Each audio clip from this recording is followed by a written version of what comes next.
Semaphore, South Australia. The beach was cooling relief for many enjoying their summer holidays. The southern summer had already been breathing its furnace-like heat over Adelaide for a week. Water restrictions were in force, and all that had been soft, lush green during winter was now crispy yellow-brown. Ambra and Jevon had agreed to house-sit while their parents were on extended absences for work, and Ambra had plenty of people watching opportunities from the second-story window of her parents' Semaphore home, which was on the esplanade at the end of Hart Street, across the road from the beach. As a child, she had often sat curled up on the cushioned seat in the bay window, gazing out to sea, or using the telescope to spy sailboats, pelicans and dolphins. In the winter, she would watch storms roll in, mesmerised by their epic displays of lightning as thunder rumbled all around. In the summer, she would often catch sight of the nippers, junior lifesavers, in their brightly coloured swim shirts and caps, tearing up and down the beach, practising sitting over their boards and paddling through waves. Along with many of her friends, Ambra had been a nipper in her primary school days. Fascinated with the sea, she had dreamed of becoming a marine scientist. But since the Boxing Day tsunami, Ambra had been unable to swim in the ocean. She loved the beach. She could even still paddle, but she could not make herself swim. She could not risk going under the water. And she had long since let go of the notion of a professional career in an underwater environment. Her psychologist had made it clear that she would be suffering lifelong effects as a victim of trauma, and to avoid situations where trauma could flare up. Sitting in the upstairs window seat, she absent-mindedly twisted the braided leather bracelet on her wrist around and around. Ambra had never uttered a word to anyone about her experience with the boy lost to the tsunami and her inability to save him. The bracelet was a constant reminder, but somehow she couldn't bring herself to get rid of it. Watching the ocean and the sunlight reflecting on its layers of aquamarine stretching to the horizon, she went over the afternoon's events in her mind. Should she tell Jevon about her strange experience? She wasn't even sure if the man had been following her. A call from the lounge room lassoed her mind back to the present. "Hey, Mum's on the news!"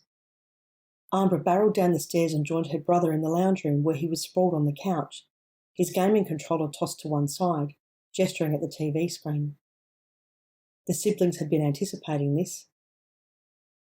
The picture cut from the local newsreader to footage of an instantly recognisable city half a world away. The news monologue continued. Adelaide scientist Lillian Lightstone has arrived in Venice ahead of the release of her team's groundbreaking work expected to be announced this week. Lightstone's international team, comprising leading academics, researchers and practitioners from fields spanning psychology to neurobiology, have been working on a classified project for the last few years. The screen cut to a shot of their mother, Professor Lillian Lightstone, surrounded by a sea of microphones and wrapped in the logos of various international press outlets. This research announcement is one of the most significant since scientists revealed they had succeeded in mapping the human genome, said Lightstone. The voiceover continued. Lightstone's team expect to be demonstrating their research results in the next day or so. The screen cut back to the local newsreader, who was promising further coverage with a special report in the coming days. Brother and sister smiled at each other. "This is going to be great for her career. She'll end up on magazine covers," said Jevon. "And the research could change the world, could change history," said Ambra. "Well, yeah, that too. Shame Dad's not here to see it right now." "He'll see it soon enough. You know he's up to his neck in that project of his right now. But yes, he'll miss Mum's announcement," lamented Ambra. That project was what their father, Robert Lightstone, a computer programmer with the CSIRO, Australia's National Science Agency, had been working on for months in Canberra.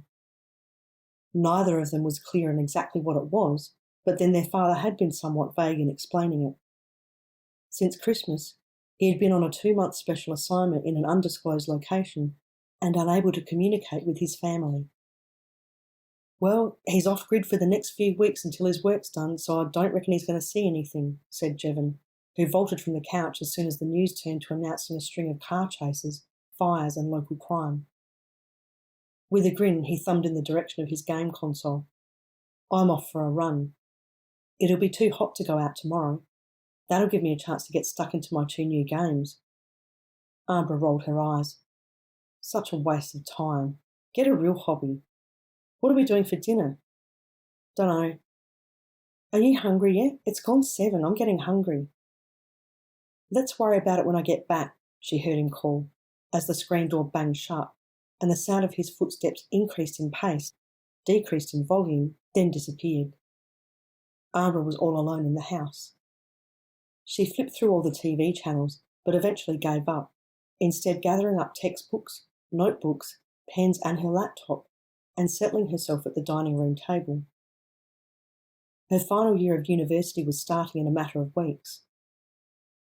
She flipped open her Bachelor of Communication and Media course guide. It was her second choice for study and career. Though her family had encouraged her to try, she had decided not to pursue marine biology. The room filled with golden light as the sun followed its path to the horizon. 15 minutes later, Ambra was engrossed in her first semester university schedule, unaware that the man with the mother-of-pearl umbrella had arrived at her door.